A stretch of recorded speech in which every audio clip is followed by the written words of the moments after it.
Hey everybody, it's Jason Blaha here. You guys know what time it is. Time to talk about current events in the online fitness community. And yes, I know I haven't been doing many of these lately. And what I may do this coming week is at some point cover the Julius Maddox missed bench press. I haven't been able to see it yet. I've heard it was pretty interesting. So I kind of want to see what's going on with that and watch what happened with the loading and everything before I comment. But I had quite a few people actually on the Facebook fan page say, Jason, Bret Contreras, the glute guy, who you've given props to when he's got stuff right, and I have been critical of him on a lot of things, particularly his strength levels, given all this supposed glute specialization, the guy isn't particularly strong.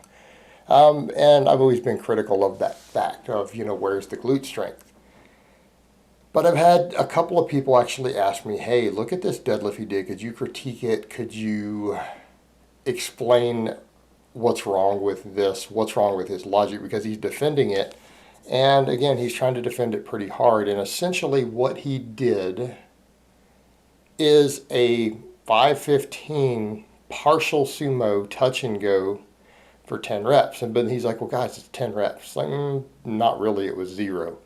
But a lot of times I'll discuss something like this and people say, well, who are you to critique Bret or whatever? It's like, well, I'm someone a lot stronger than Bret at a lighter body weight for one in the same age category. I'm in my 40s also.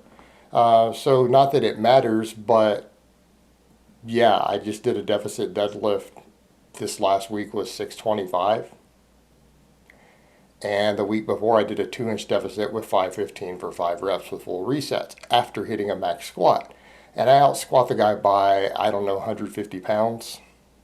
So, from a strength perspective, I think I am more than qualified to critique it when he does some silly stuff regarding strength or a big lift. So, what happened on this lift? He did that and he admitted a couple of things, and there's some problems. Like one of the things he pointed out is, well, we need intra-set intensity, and that's one reason I prefer the touch and go. That's why I prefer the touch and go, the intra-set intensity. But then by that same token, he's completely missing the lockouts. So he's missing a critical part of the range of motion on an exercise that he's talking about getting training volume on. Like intra-set training volume is what we're talking about here.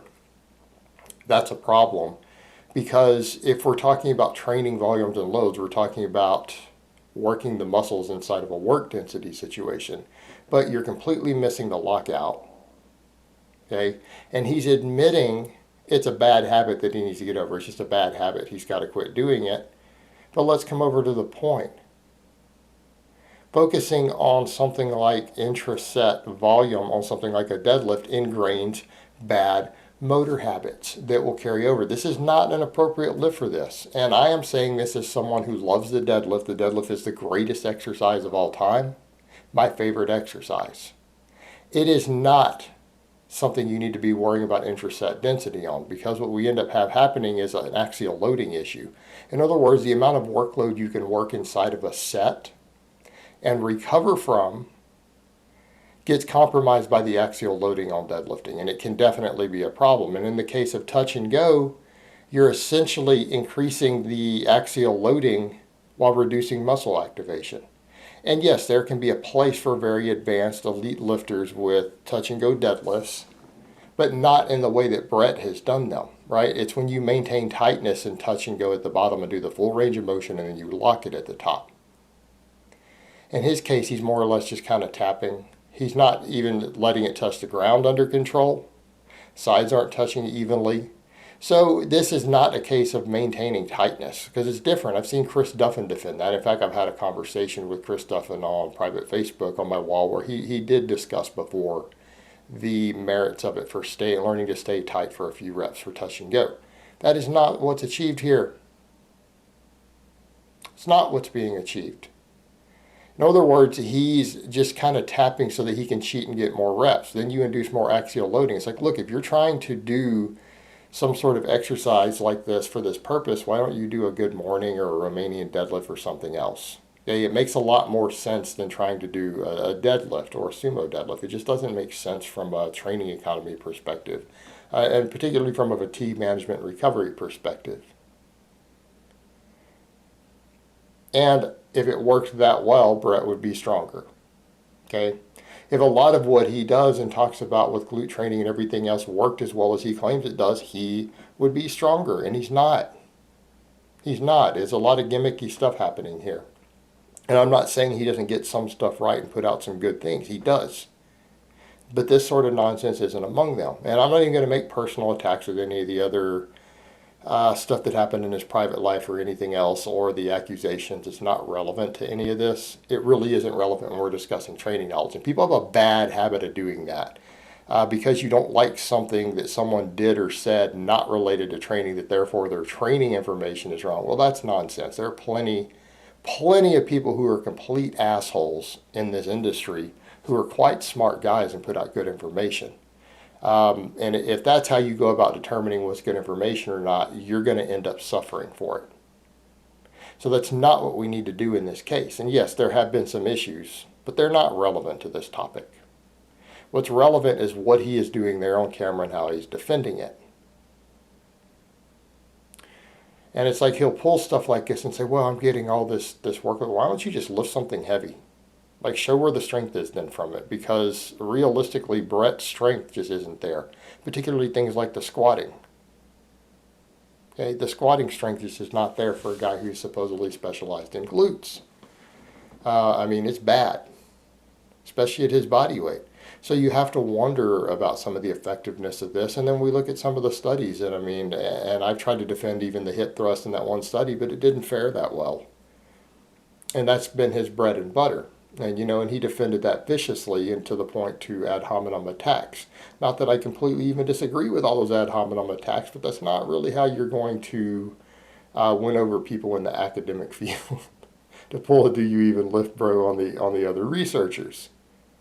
But in the case of Bret, he is someone who has competed in powerlifting, does try to get strong, does care about his numbers, and a lot of them are really lacking.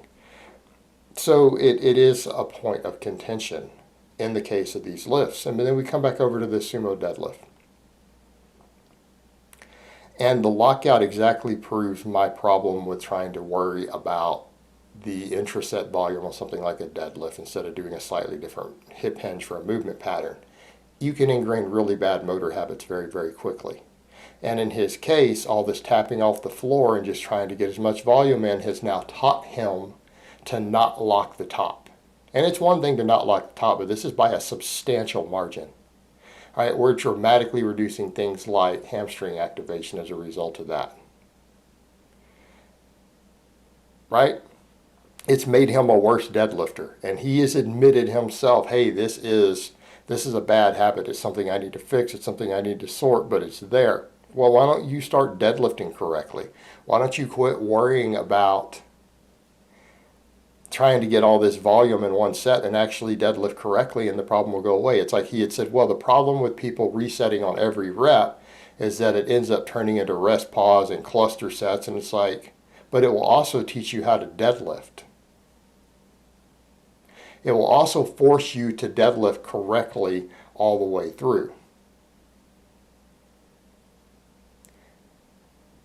And by not doing it that way and doing what he's talking about doing as being better, it's ingrained a bad motor habit. And in this case, it's the not locking out of turning the whole thing into a partial in the middle. He's essentially skipping the bottom, which again, most important for the glutes, skipping the top of the sumo, which is important for the hamstrings, completely skipping all of it because he refuses to actually reset on every single rep and pull it as singles. Okay, that's the best way to learn how to deadlift.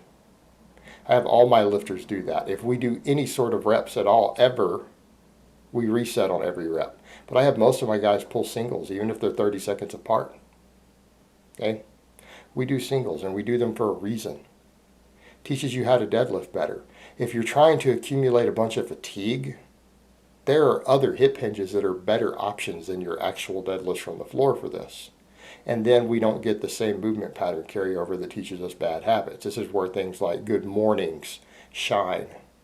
Okay, good mornings absolutely shine for this. And you guys see me do rep work with 355 on a good morning. I mean, it's, again, one of my favorite lifts. I coach it. I use it a lot. Things like a Romanian deadlift, variations of the Romanian deadlifts, right, done with different implements. You can accumulate large amounts of intraset fatigue through all these same muscles with other exercises without learning bad habits. And that's the problem we have here. Just my opinion. All right, guys, but that's really all I have to say on that today. I hope it's been informative, and I will talk to you guys next time.